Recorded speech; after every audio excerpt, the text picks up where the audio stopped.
Biz de her gün esnaf ziyareti yapıyoruz. Ziyaretlerimizde esnaflarımızın en çok sıkıntı çektiği, muzdarip olduğu, şikayet ettiği konulardan bir tanesi kira konularıdır. Kiranın artışlarıdır. Hakikaten bu konuda piyasa çok iyi değil, yani kötüdür diyebiliriz. Çok defa da biz çağrıda bulunduk, talepte bulunduk. Mülkiyet sahiplerimize makul bir şekilde artış yapsınlar.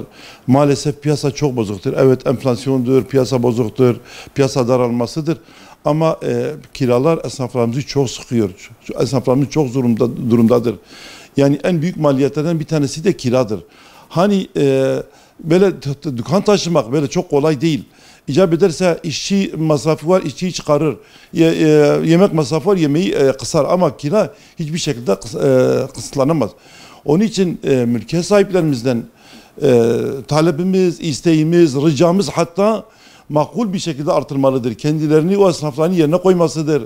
Yani esnaf ödeyemez durumda olsa, iflas etse, zarar etse kime kar olacak? Hiç kimseye kar olmaz. Yani mülkiyet sahibimize zarar edecek, esnafımıza zarar edecek. Yani biz her gün hemen hemen her gün arabuluculuk yapıyoruz. Yani mülkiyet sahipleriyle kiracılar arasına giriyor, arabuluculuk yapıyoruz. Yani hakikaten anlaşmakta çok zorlanıyoruz. Yani çok zorlanıyoruz. Biz istiyoruz yani özellikle kira konusunda yani mülkiyet sahiplerinin o konuda bizi zorlamasıyla biz çok zorlanıyoruz. Çok sıkıntı çekiyoruz. Girmeyiz de diyemiyoruz ama giriyoruz. Bu sefer çok sıkıntı çekiyoruz. Esnaflarımız zor durumda kalıyor. Zor durumda kalınca biz de üzülüyoruz. Bir türlü ortayı da bulamıyoruz. Yani ortayı bulamadığımız için biz çok üzülüyoruz yani. Bu konuda genel olarak bizim talebimiz mülkiyet sahiplerimizden Allah-u Teala onlara vermiş. Bari o da onlar da şey yapsınlar, öyle yardımcı olsunlar esnafımıza. Bazıları yıllardır beraber çalışıyorlar. 30 yıl, 35 yıl beraber çalışanlar var. Bu kadar birbirinizden hayır görmüşsünüz.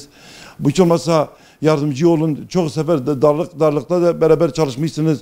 Bu 30 yılda belki kaç sefer deflasyon olmuş, enflasyon yükselmiş, sıkıntılar olmuş ama birbirinize idare etmişsiniz. Yine bu sıkıntıları beraber atlatmamız lazım. Bu sıkıntıları el birliğiyle atlatmamız lazım. El birliğiyle atlatmasak, bazıları iflasa girse, bazıları keyif yapsa kime ne karı olacak? Onun için tüm mülkiyet sahiplerine çağrımızdır, isteğimizdir, talebimizdir. Hatta yine diyorum ricamızdır. Makul bir şekilde artırsınlar, empati yapsınlar, ona göre artış yapsınlar, ona göre davransınlar.